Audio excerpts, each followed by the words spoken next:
Guys, good afternoon. Yes po, afternoon na, 3:30 PM na ng mga oras na yan. And I'm getting ready lang kasi ang shift ko ay magsa-start ng 6 in the night. 6 in the night pa naman pero nagre-ready na ako kasi nga kailangan ko nang i-break yung fasting ko. Fast na ako ng 24 hours and baka hindi ko nakayanin dahil matatapos ako ng duty ko ng 12 midnight. And yeah, masyado akong mabagal kumilos kaya 3:30 pa lang kailangan ayan, ganyan na nagpapaganda na kasi nga marami pa tayong mga kaartihan sa live. And 5 PM kailangan nandun ako sa crew mess. Bago pa lang mag-open yung mess, kailangan tahimik pa lang kasi guys, usually pag 5 PM ang daming kasabay, ang haba ng linya. So yun pa lang, ubos na yung oras ko.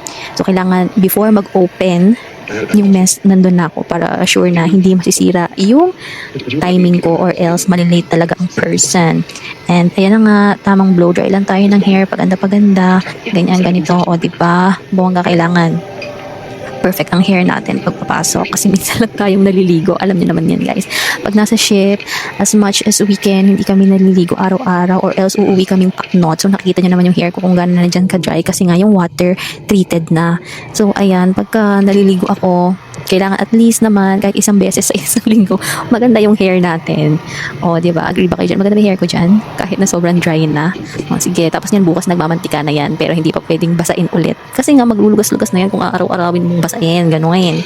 Guys, don't get me wrong ha. Hindi porket sinabi kong hindi nililigo, literal na hindi na kami nagwawash ng body. What I meant to say is, nagwawash kami ng body pero hindi lang nagbabasa ng buhok kasi nga naglulugas nga siya. Pero just to be clear, maghuhugas kami ng katawan namin, nililinisan namin yung katawan namin, okay? Huwag kayong judgmental dyan. So, ayan, tapos na, nakapag-uniform na ako and mag-watch lang ako. And then after yung necklace ko, fun fact guys, alam niyo ba, pagka hindi ko suot yan, dalawa na yan, I feel so incomplete. Basta parang feeling ko, hubad ako, ganyan, hindi ako makapag-function ng maayos.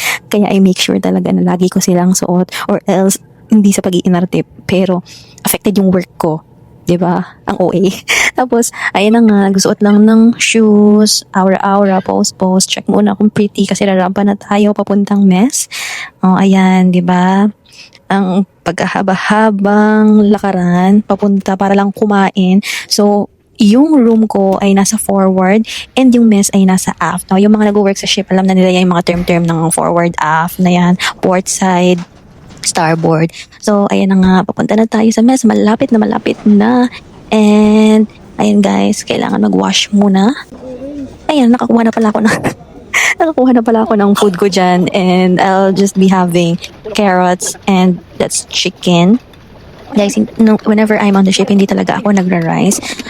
As much as I can as well, kailangan healthy lang yung mga kinakain ko kasi nga ayoko na bumalik sa dati na talagang grabe, super nag-gain weight ako kasi hindi ako ganun ka-conscious sa mga kinakain ko before, and now I'm trying to lose weight, so careful ako and very conscious sa kinakain. At ayan, feeling ko nga at that time sapat na yung kinakain ko pero na-realize ko na ay hindi pala, so kuha na naman ako ng panibagong same pa rin naman, carrots and chicken para lang sure na makayanan ko ang duty hanggang midnight. Tapos ayan, tamang chika lang. Chika sa mga nangyayari sa ship, sa work, ganyan, di ba? Okay, pinag-uusapan ng mga chismosang eme. So guys, maybe also nagwa-wonder kayo ano ba yung kumakain, nakikipagkwentuhan. Pag nasa mess kayo, ganyan lang talaga, kwentuhan. Kasi yan lang yung time na makakapagkwentuhan lang talaga kayo. So ayan, tapos na ako. Oras na para bumalik sa cabin and lakad again. So bago pa lang ako makabalik ng cabin, yung kinain ko wala na burn na sa sobrang haba ng lalakarin mo. And I'm planning na mag-drop ng laundry. So, yeah, ayan na yung malapit na ako sa cabin. Magbabrush lang ng teeth. And then, after, i-ready ko na yung mga laundry na dadalhin ko. And, yeah, guys, also one good thing about sa company namin, kasi dun sa previous company ko, kami mismo yung naglalaba. Very hassle pa on our side kasi syempre nga pagod ka na, tapos yung washing machine is very limited lang. Imagine having thousands of crew members tapos ang washing machine ilan lang, so kailangan talaga unahan, ganyan, timingan din, swertihan kung sa time na sa oras na meron kang bakante at meron din bakante ng washing machine, then perfect, makakapaglaba ka. Pero guys, paano pag wala? May mga times na bakante ka nga para maglaba pero wala namang available ng washing machine, lahat occupied. So ayun, ang hirap talaga niyang tansyahin. But here, dito sa current company ko, one good thing as I was saying is dito idadrop lang namin yung laundry namin and sila na yung bahala, and then after that the next day pwede na namin pick upin. So pareho yan. Ito, yung mga personal clothes namin, iba yung naglalaba. Tapos yung mga uniform namin, ganun din, iba din yung naglalaba. Bali, iba yung drop-off area kung personal yung idadrop mo at yung uniform mo din yung idadrop mo. So later guys, makikita nyo yan.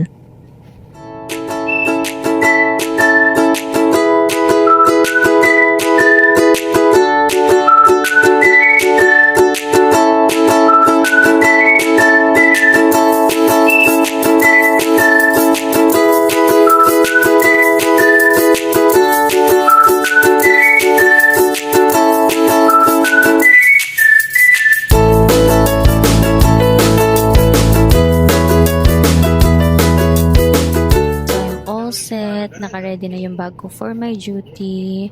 Kasama na din ang laundry bag na idadrop ko sa laundry area.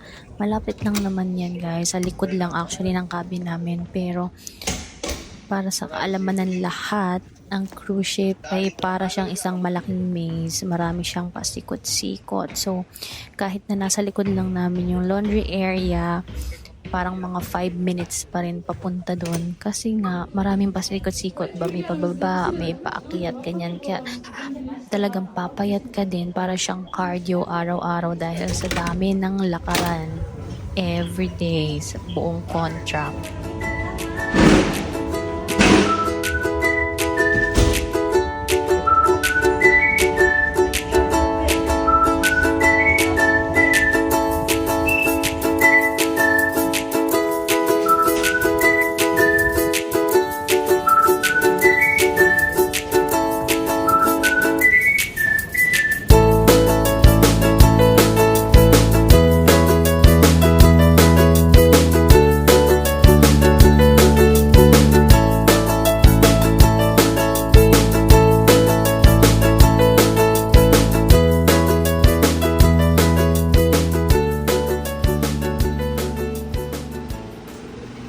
So, ayan na guys. Ayan na yung laundry area. Na-drop ko na siya. Na-drop ko na yung personal clothes ko and yung towel ko din. So, on the other side naman siya. So, dyan mo naman yan. Ida-drop lahat ng mga linens, pillowcase, bedsheet, ganyan, towels. Dyan mo naman siya ibabagsak.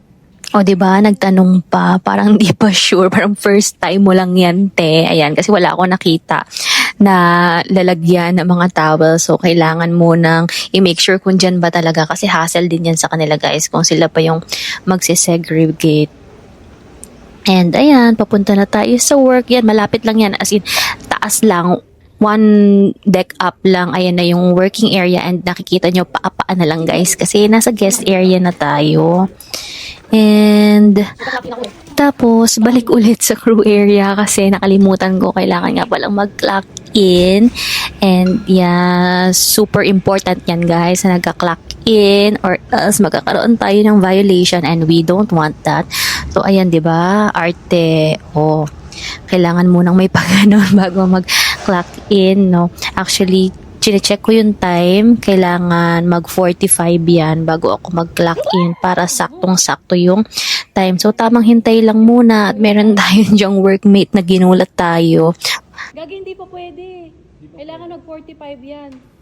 Diba, very concerned din ang person. Sabay pigil muna kay workmate kasi bawal pa talaga kasi kailangan exact yung timing namin sa pagka-clock in kasi chine-check nila yan kung tama ba yung oras ng tinatrabaho namin. Kasi pag hindi siya nagtali guys, magkakaroon kami ng violation. And sa ship, talagang iniiwasan namin magkaroon ng violation kasi mahirap na. Baka mamaya, isa pa siya sa mga reason para mapauwi. Charot lang. So ayun, nakapag-clock in na tayo and ready na tayong makipagpakbakan. Tiyan. Hindi naman busy yan ng mga time na yan. Actually, pick up hours na yan kasi pa tapos na yung complimentary hours namin. So, wala daw silang pambayad. Charot lang. So, ayan, pick up time na niyan. Pinipick up na yung mga kids and i-replace na namin yung mga nasa afternoon shift. At ayan, sila tamang hintay lang kasi mag-shore leave sila. O, dumaan muna ako dyan para makipagchismisan. Kasi medyo maaga pa naman.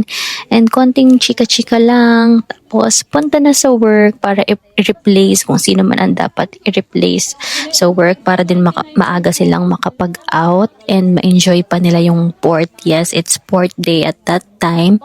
Pero ako, I chose na magstay na lang at matulog at magpunta sa gym para tipid din tayo kasi pauwi na. Kailangan nating mag-save ng money. O diba ang sabi, konting chika lang pero ang tagal. Yan, ganyan ang mga youth staffs, mga teachers sa Pinas, mga chismosa. Joke lang. Talagang yan lang ang ano namin dahil nga hati-hati ang team. So hindi talaga lahat ay nagkikita sa araw-araw. So pag may time na makapag-catch up, kahit saglit lang, kamusta-kamustahan, ganyan. Kasi guys, may mga times talaga parang 3 days, 2 days, ganyan, hindi kami nagkikita. So, ayan na, papunta na tayo sa work. Sana naman no, matapos na diyang makipagchikahan. Di na natapos. Yung puro mga sapatos na lang. Sige, mag-enjoy tayo dyan sa sapatos. Sa sapatos at floor. O, yan, tama na. Sige na, papunta na tayo sa work. At ayan na nga po, oras na para mag-work. Bye!